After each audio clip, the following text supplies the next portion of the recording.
Have you ever looked at your life and seen it was terrifyingly perfect? My husband took his lover to our private bank. He brought her into my sanctuary. Most women would scream. I am a risk analyst. I do not eliminate risk, I price it. So I made a trade. I gave my lawyer the safe key. He yelled when the accounts froze. This is not about sex. This is about millions. I am Olivia Hayes. I am 38 years old. Tonight, the light inside the Art Institute of Chicago was sharp, bouncing off the champagne flutes and the cold marble of the gala floor. My husband, Marcus Thorne, stood beside me, his hand resting possessively on the small of my back. He was 40, and at the peak of his charm, a magnet for the city's most powerful. We were the image of success, all polished steel and seamless glass, a reflection of the skyline we owned a piece of. My world is not this room of silk and noise. My world is at Apex Vantage Partners. I am the head of risk analysis, which is a sterile title for what I really do. I do not predict the future. I calculate its cost. I live in a world of data streams and predictive algorithms, a quiet place where emotion is a non-performing asset, a liability to be hedged against. I quantify the irrational. Marcus was my most beautiful equation. He was the charisma, the handsome face that translated my dry, complex models into towering skyscrapers. He took my logic and wrapped it in ambition. We lived in a penthouse overlooking Millennium Park, a space I designed with white quartz countertops, chrome fixtures, and floor-to-ceiling windows. There was no clutter. Everything had a purpose.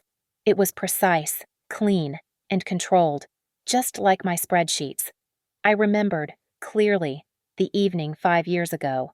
Marcus's first solo venture was hours from collapse, a victim of his own optimism.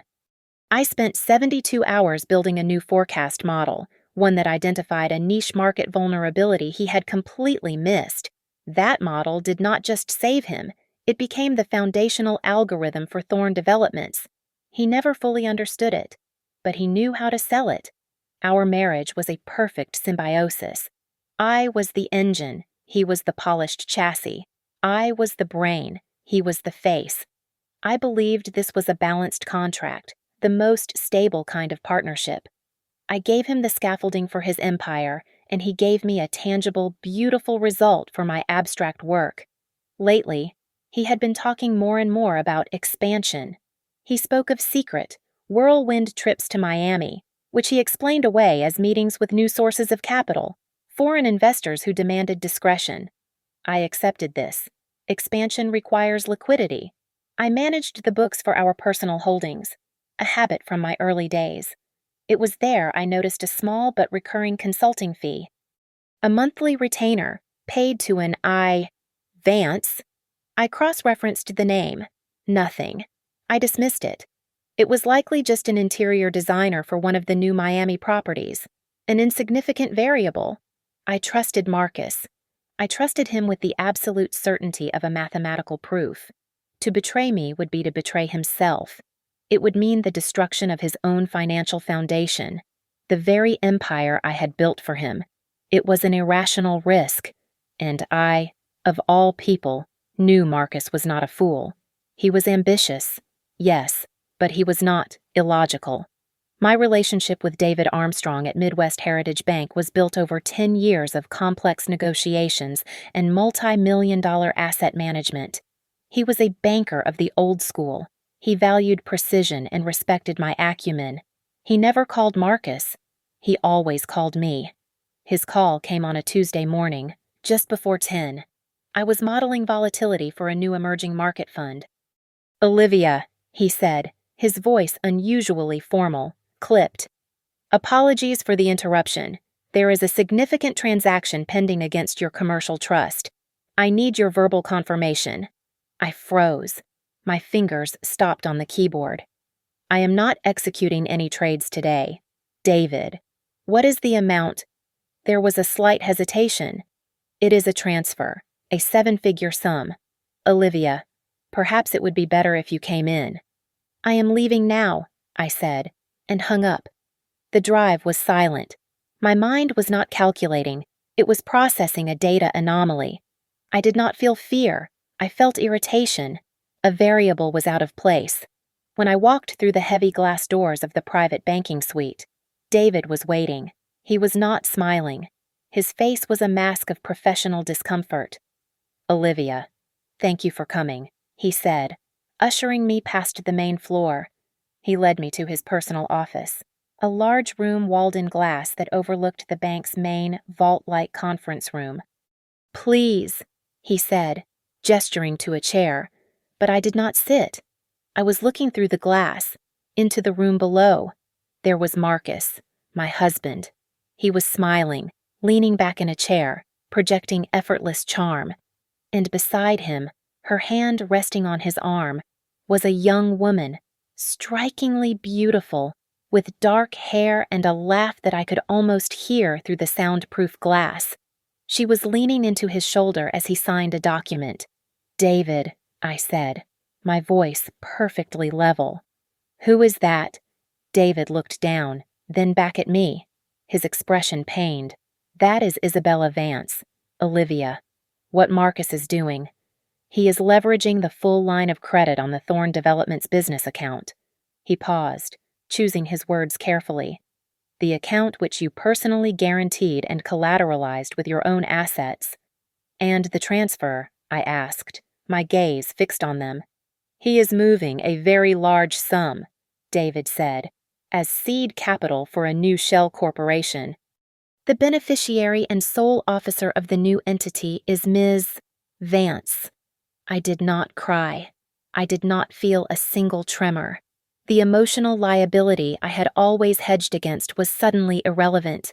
My blood did not run hot, it turned to ice.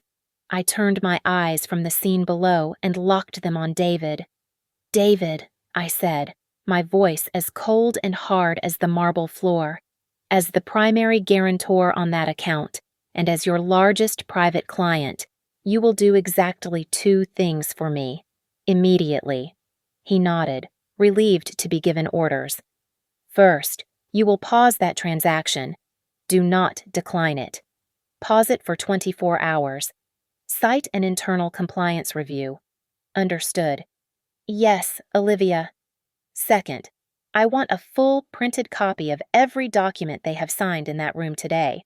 I also want the complete access logs for our joint safe deposit box for the past 6 months." "Of course," he said, moving to his printer. He returned a minute later with a thin stack of papers, still warm from the machine. I scanned the first page, the articles of incorporation for the new company, and that is when I saw it. The anomaly became the insult. It was not just theft, it was mockery. The name of Isabella Vance's new company, the one funded by my assets, was O.H. Holdings. My initials, Olivia Hayes. I did not go home. The penthouse, with its cold quartz and sterile views, was no longer a sanctuary. It was a compromised asset. I drove my car out of the underground garage and into the canyons of the Loop, the heart of Chicago's business district. I parked and walked to a gray, anonymous tower of granite and steel. The lobby was hushed, smelling of old money and leather polish. I rode the elevator to the 34th floor. The door simply read, "Solomon and Associates." Michael Solomon was a name whispered in boardrooms and over bitter divorces in the Gold Coast.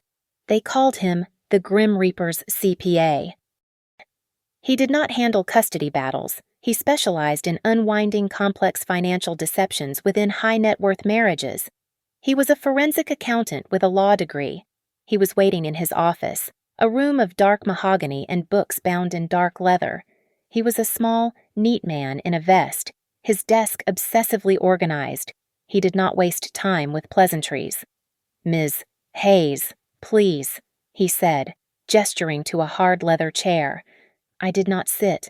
I walked to his desk and placed the sheaf of papers from David Armstrong directly on his blotter. "He is actively attempting to embezzle marital assets," I said. My voice was steady. "He is commingling funds to create a shell company for his lover, and he is using my initials to do it." Michael put on a pair of thin-framed glasses and began to read. He was silent for several minutes, his finger tracing the lines of the wire transfer. Finally, he looked up. "Your prenup." "In my briefcase," I said. I handed him the file. He read that too, but much faster. A corner of his mouth twitched, the closest he would get to a smile. "This is an impressive instrument, Ms. Hayes. You drafted this with consultation," I said. "Check Section 4, Paragraph B, the financial fraud clause." "Yes," Michael said, tapping the page. "An act of intentional financial deception, including the creation of undisclosed entities or the transfer of assets exceeding $50,000 without joint written consent, shall void all claims by the offending party on shared assets, intellectual property, and future earnings. It is beautifully ruthless. I am not here to save the condo, Michael," I said, finally sitting down. "I do not care about the furniture or the art. I want my intellectual property.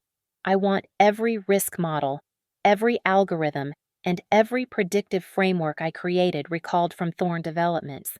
I want his company, which is built on my work, to be insolvent by the end of the quarter. I want him ruined." Michael took his glasses off and steepled his fingers. "This is an excellent start," he said, pointing to the bank papers. "But the fraud clause requires intentional deception. Marcus will claim this was a standard business expansion. He will say Ms. Vance is a consultant, and the O.H. Holdings name is a coincidence. He will paint you as a jealous wife. It is not jealousy. It is analysis," I said. "Then we need the evidence of intent," Michael said. "The proof that he knew he was committing fraud, not just adultery." I reached into my briefcase, past the file folders and the laptop. My hand found my wallet. I unzipped an interior pocket, one I never used. I pulled out a single, small, brass key. It was old-fashioned, the number 7772 stamped into the metal. "This," I said, placing it on the desk between us. "This is not on our joint asset list. It was my father's private safe deposit box." Michael looked at the key, then at me. "Marcus does not know it exists," I continued. "Or rather, he was not supposed to. But he has been looking for it. The second file David gave me was the access log for the vault." I pushed the second stack of papers toward him. "Marcus was at the bank 3 times last month, without me. And last week, according to David's internal note, Marcus attempted to bribe a junior bank teller to grant him access to box number 772. He failed."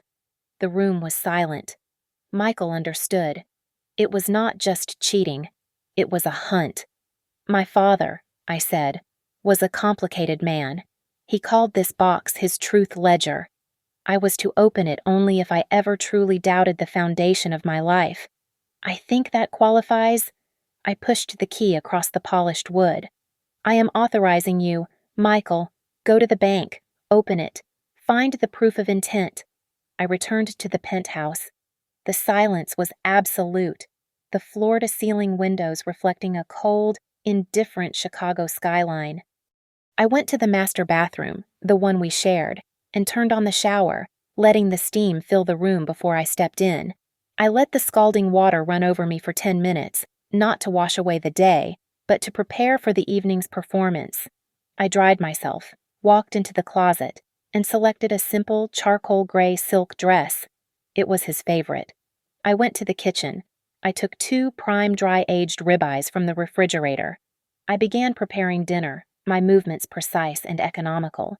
I was searing the steaks when I heard his key in the door. Marcus came in, his face glowing, absolutely euphoric. He was a man who had just conquered the world.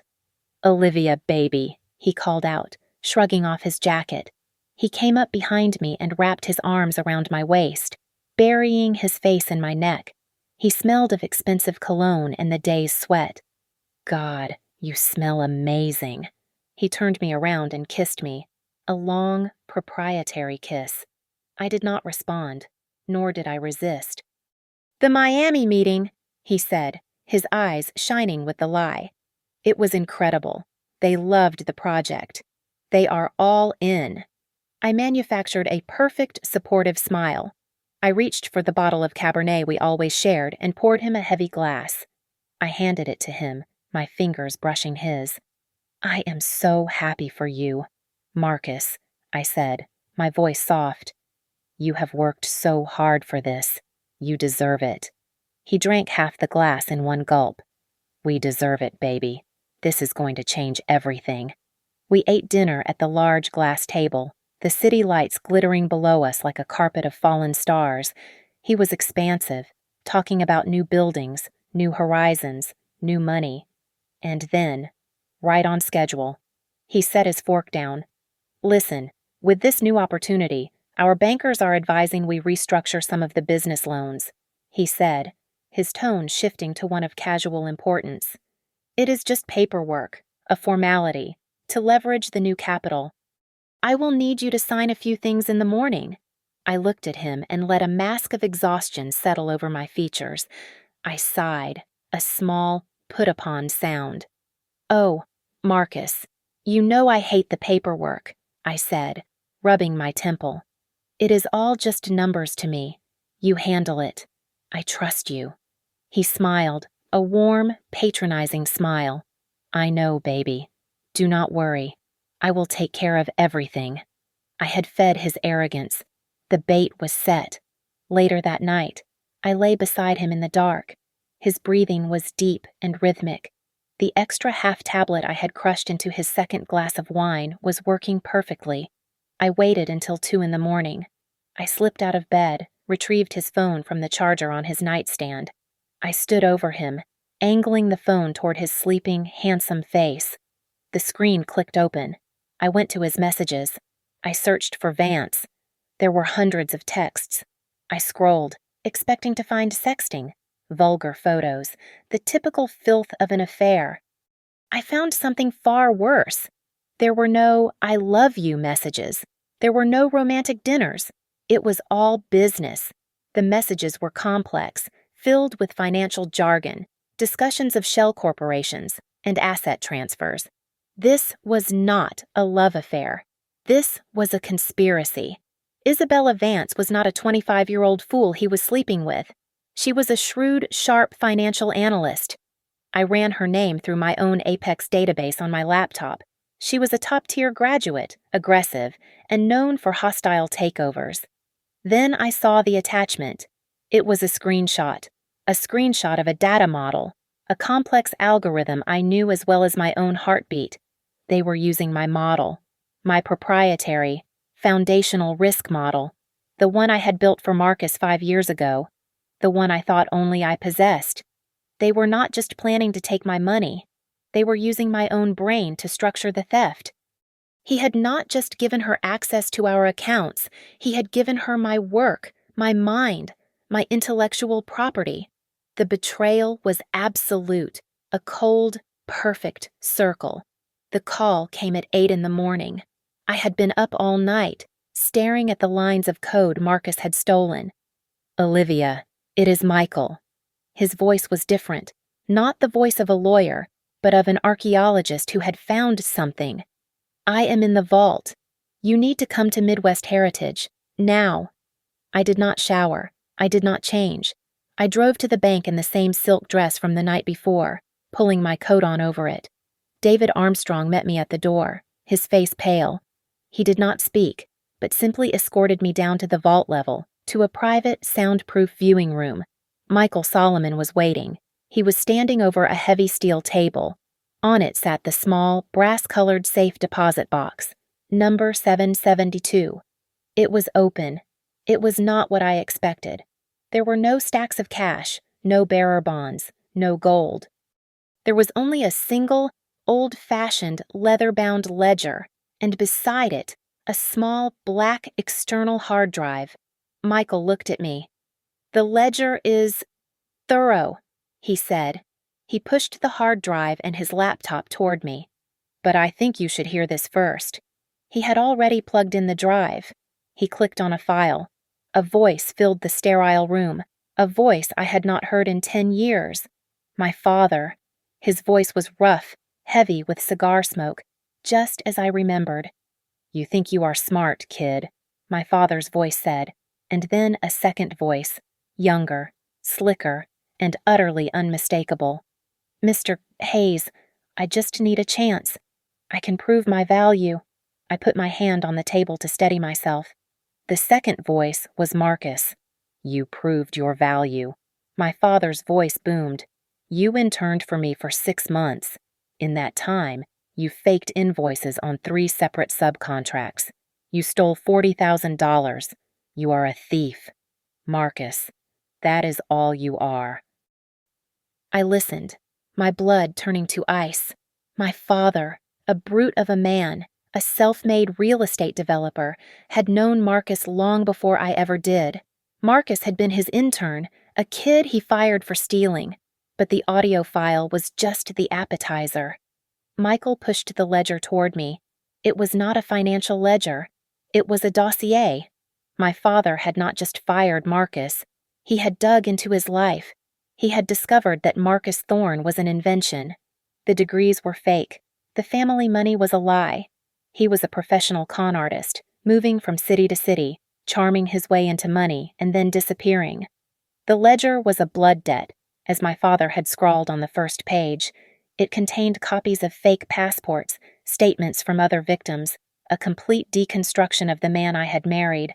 A sickening realization washed over me. My father had not exposed him. He had not gone to the police. He had kept this information. I looked at Michael, confused. Why would he let this man near me? Michael pointed to the last audio file. He clicked it. It was Marcus again, but his voice was broken, desperate. "I will do anything. Please, just do not ruin me." And my father's voice, cold and calculating. "My daughter, she is soft. She likes fixing broken things. She is just like her mother. I think. She is going to like you." I stopped breathing. "You will meet her," my father commanded. "You will be the man I tell you to be. You will marry her. You will build a life with her. And in exchange for my silence, you will protect her. You will take care of her." "Yes," Marcus whispered on the recording. "Yes, I will. I promise." My father had known I would be drawn to Marcus's ambition, his dark charisma. He had seen my flaw, my need to fix things, and he had used it. He had let the marriage happen. He had orchestrated it. This box was not a warning. It was a kill switch. My entire marriage, the foundation of my life, was not a partnership. It was a lie, a brokered deal between a con man and the monster who was my father. The recording stopped, but the silence in the bank vault was louder. Michael Solomon was looking at me, his face impassive, but his eyes were calculating the new damages. I felt a cold, hollowing sensation. I had been betrayed, not once, but twice. First by a con man, and second by my own father, who had used me as a bargaining chip, a chain to leash his pet thief. Michael was a good lawyer, but this was no longer a divorce. It was a multi-layered financial deconstruction. The evidence from the box was devastating, but it also revealed a rot so deep I could not trust a simple divorce attorney to handle it. I needed someone from my own world. I needed a predator. I left Michael with the ledger and the hard drive. I went straight to the offices of Apex Vantage. Judith Miller, my mentor, was the managing director of the entire fund. She was 60 years old, had shattered every glass ceiling in Chicago finance, and was known, with a mixture of terror and respect, as the Ice Queen. She had personally recruited me out of business school. Her office was on the top floor, a corner suite that was minimalist, cold, and commanded a view of the entire city. "Olivia," she said, not looking up from her terminal as I entered, "you are not on my schedule." "This is a crisis. Judith," I said. She looked up. Her eyes, a pale, piercing blue, assessed me. I must have looked terrible. "Sit." I presented the case, not as a wife, but as a senior partner. I laid out the bank transfer request. I detailed the shell corporation. O.H. Holdings. I presented the evidence from Marcus's phone, the business discussions with Isabella, the screenshot of my proprietary risk model. I did not mention my father. I did not mention the fake identity or the recordings in the vault. That was a personal liability, and Judith did not deal in emotion. I framed this purely as an attack on the firm. He is stealing my intellectual property. Judith, I concluded. He and Isabella Vance are using my algorithms to structure their deals. Judith listened without a single change in her expression. Her face was a mask of aristocratic calm. When I finished, she was silent for a full minute. Good, she said finally. I was stunned. Good. Olivia, this is not a time for emotion. It is a time for war. This is not a personal matter. She steepled her fingers, her nails perfect. Marcus is a fool, a greedy, idiotic child. He is irrelevant. She leaned forward. But Isabella is not. You did not do your research on your Vance. She is not just some analyst. I know. I saw her file. I said. She is top tier. She is Arthur Vance's daughter. Judith cut me off. The air left my lungs. Arthur Vance. The name was poison at Apex. He was our chief rival, a ruthless hedge fund manager in New York who had been trying to poach our talent and reverse engineer our models for a decade. Judith smiled, a thin, cold expression. You see it now. Do not you? This was never an affair. A 28-year-old girl does not get in bed with Marcus Thorne for his charm. This was a corporate espionage campaign. They used your husband's greed and libido as a delivery mechanism to get inside our firewalls. She stood up and walked to the window. Arthur Vance has been trying to get your models for 5 years. He finally found a security flaw. You. The insult was sharp, but she was right. They are not just stealing from you. Olivia, they are stealing from me. They are stealing from Apex. What do we do? I asked. We are not going to just freeze his accounts, Judith said, a new energy in her voice. We are going to destroy his reputation. We are going to make Marcus Thorne a name so toxic no one in this city will even sell him a cup of coffee. We will make Arthur Vance regret the day he ever heard the name Thorne. She buzzed her intercom. Get our entire legal department in my conference room. Now. To me, she said. Michael Solomon is your personal lawyer. He handles the divorce. But this is corporate war. My team will now support him. Your priority is to get me a full damage assessment of what models he has compromised. As I turned to leave, she stopped me. One more thing. She scribbled a name and an address on a piece of her personal stationery. Go to this coffee shop tonight, 7 o'clock. A young woman will be waiting. She knows all of Isabella's secrets. Who is she? She is Isabella's former executive assistant, Judith said. The one Isabella fired last week without severance. She is, shall we say, highly motivated. I took the paper. The assistant, a woman named Sarah, was waiting for me. She was terrified but angry. She provided a timeline, emails, and travel itineraries. Isabella and Marcus had not been planning this for weeks. They had been planning it for 2 years. It took less than 12 hours. Judith's legal team, armed with Michael Solomon's forensic accounting and the devastating, undeniable proof from my father's truth ledger, was a force of nature. They were not lawyers. They were assassins in bespoke suits. They had the recordings of Marcus's original confession. They had the dossier detailing his fake identity. They had the emails from Isabella's assistant, proving a 2-year conspiracy for corporate espionage. They had Arthur Vance's name, and that made it a holy war for Apex. Michael Solomon, now leading a phalanx of corporate litigators, filed an emergency ex parte motion with the Cook County Court. He did not file for divorce. He filed for an immediate, punitive asset freeze against Marcus Thorne, Thorne Developments, and the newly formed OH Holdings, citing evidence of criminal-level fraud, identity theft, and conspiracy to commit corporate espionage. A judge, who had likely seen his share of messy divorces, was presented with the recordings and the fake passport copies. It was no longer a domestic dispute. It was a criminal enterprise. He signed the order instantly. The freeze was absolute. It did not just target the accounts. It targeted their identities, every credit line, every business account, every personal card, every asset I had collateralized and he had leveraged. Everything, in an instant, turned to ice. I was in my office at Apex when Michael called.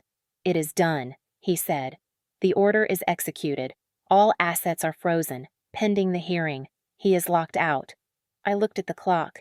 It was 9 p.m. I knew Marcus. He was in Miami. I knew his habits. He would be celebrating.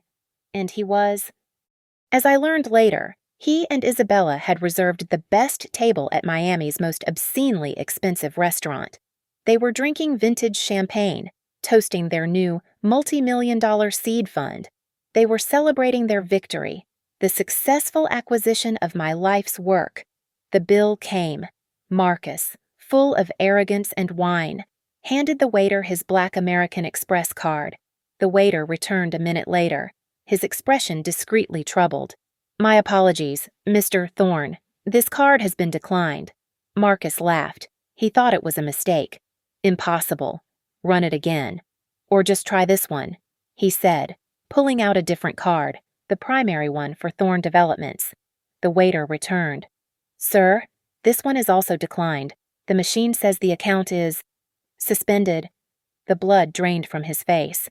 He stood up, knocking his chair back. He pulled out his phone and called the private banking line, the one I had set up for him. He did not get a human. He got an automated recording. "Your account has been temporarily suspended by a court order." And that was the moment. The apex of his arrogance, the peak of his fabricated life, collapsing in a single, humiliating second. Diners turned to look.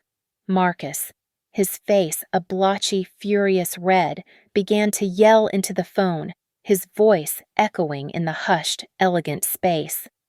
"Suspended, what do you mean? Suspended, you cannot do that. I am Marcus Thorne."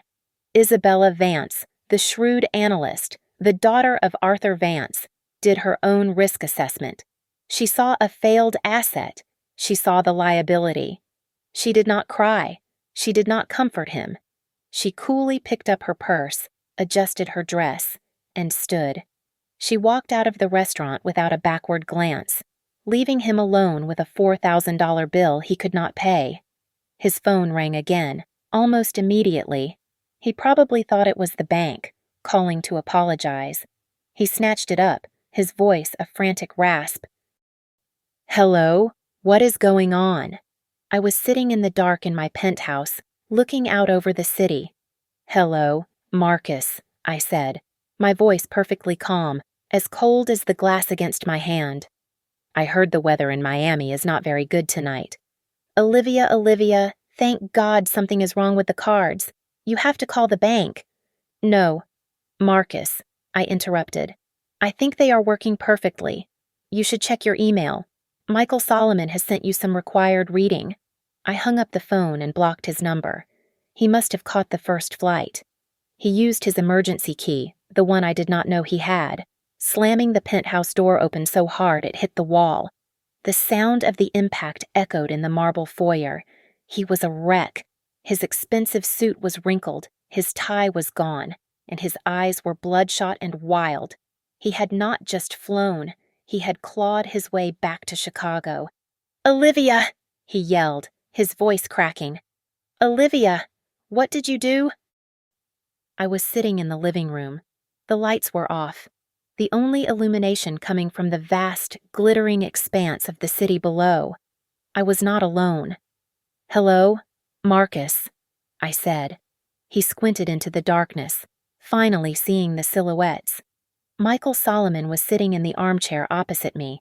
Flanking the doorway, standing like statues, were two large men in dark suits. They were not Michael's. They were Judith's. "I did what I do best," I said, my voice cutting through the dark. "I recalculated the risk, and you, Marcus, were a catastrophic miscalculation." He saw the men. He saw Michael. The desperation in his eyes curdled into a new, pathetic strategy. He rushed forward, trying to fall to his knees in front of me, but the bodyguards stepped in, blocking him. He was forced to plead from a distance. "Olivia, baby, please," he sobbed, the tears welling up. "You do not understand. It was not me. It was her. It was Isabella. She and her father. They forced me. They set me up. I never wanted to hurt you. I was protecting you." It was a pathetic performance. A poorly written script. "Save it, Mr. Thorne." Michael Solomon's dry voice cut in. He had not moved from his chair. "We are not interested in your community theater. We have the recordings, the ones of you and Mr. Hayes, 10 years ago. We know you are a thief. We know you are a fraud. We know who you are." The blood drained from Marcus's face. The last tactic, the final plea, had failed.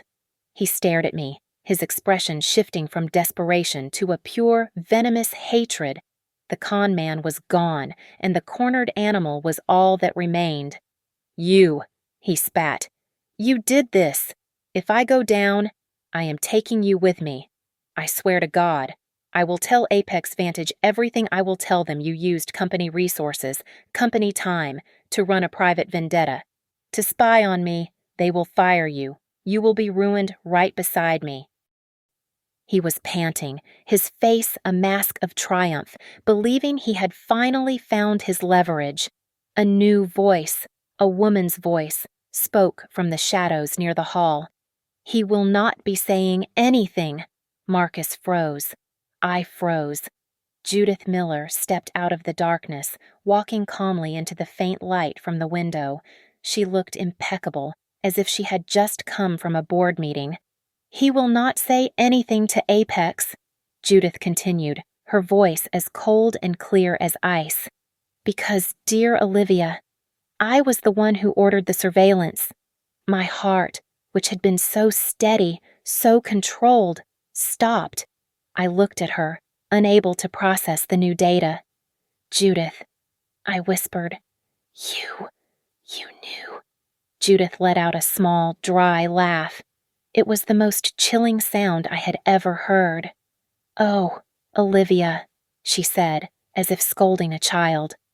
"Did you really think I cared about your marriage? Did you truly believe I mobilized the entire legal department of a multi-billion-dollar fund because your feelings were hurt?" She walked over to the window, placing her back to me, looking down at the city she owned. "I care about your risk models. I care about the intellectual property you generate for this firm.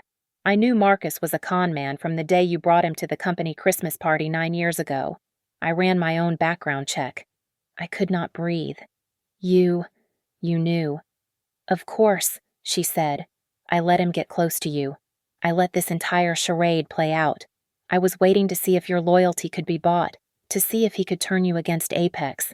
He was my stress test, a long, expensive, and ultimately very revealing test. The horror was absolute. She was not my mentor. She was not my ally. Arthur Vance," I said. "Arthur Vance was the bonus," Judith said, turning to face me, a small, cruel smile on her lips. "When his daughter's name popped up, I knew it was time. I used you, Olivia, as the perfect bait. I let you discover the fraud. I let you lead the charge. I used your righteous anger to destroy my oldest rival and to chain my most valuable asset, you, to this firm. I helped you, yes, but only to help myself. She had not been my savior. She was the final puppet master. I was trapped. I had traded one prison, a marriage built on a lie, for another, a career now owned by a sociopath. I had escaped a con man only to be cornered by a master." Judith walked over to me, her blue eyes devoid of any empathy. She placed a single folded document on the glass table beside me. "This is a non-disclosure agreement," she said, her voice quiet, almost kind, which was more terrifying than her anger. "It is also a new employment contract. It states that all of your models, past, present, and future, are the exclusive work-for-hire property of Apex Vantage. You will sign it." "And if I do not," I said, my voice barely a whisper, "if you sign it, she continued, ignoring me. I will ensure this entire matter disappears. Marcus Thorne will be prosecuted to the full extent of the law. We will use the fake identity evidence to have your marriage annulled, as if it never existed. All marital assets revert to you. He will go to prison, and you will walk away wealthier than you were yesterday. And what if I do not? I repeated. If you do not, she said, her voice turning to steel. I will release the information that you, my senior risk analyst, were compromised, that you were sleeping with a known con man for a decade, giving him access to our servers. I will paint you as his accomplice. You will be fired for cause, and I will personally see to it that you are implicated in his crimes. He will drag you down with him. Marcus, who had been watching this exchange with a dazed, broken expression, suddenly saw a new angle. He saw a new alliance. Wait, he scrambled, looking at Judith. Listen to me. You are right. She is the one. But you and I? We can work together. You want to destroy Arthur Vance. I can help you. I was on the inside. I know their entire strategy. We can take him down. Just the two of us. Judith did not even look at him. It was as if a fly had buzzed in the corner. She simply kept her cold eyes locked on me. You have 24 hours to sign. Olivia, my advice, sign it. Take the win. You beat your husband. That is more than most women get. She nodded to her bodyguards. Mr. Thorne will be escorted from the premises. He is no longer your problem. The bodyguards grabbed Marcus by his arms. He did not even fight. He just looked at me with a hollow, defeated expression as they dragged him out of the penthouse. Judith walked to the door. 24 hours. Olivia. And then she was gone. The silence that remained was heavier, more suffocating than the confrontation.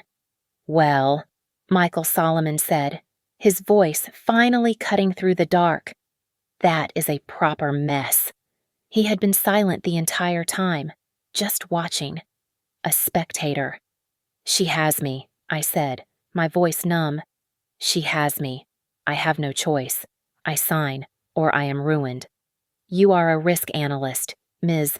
Hayes, Michael said. He stood up and walked over to the table, but he did not look at the NDA. He looked at me. You just watched her make the single most amateurish mistake a person in her position can make.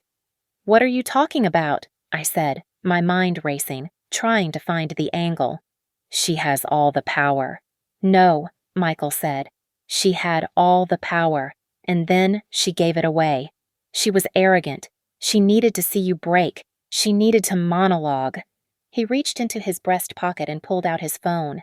He did not hand it to me, but he held it up. The audio recording app was running. It had been running the entire time.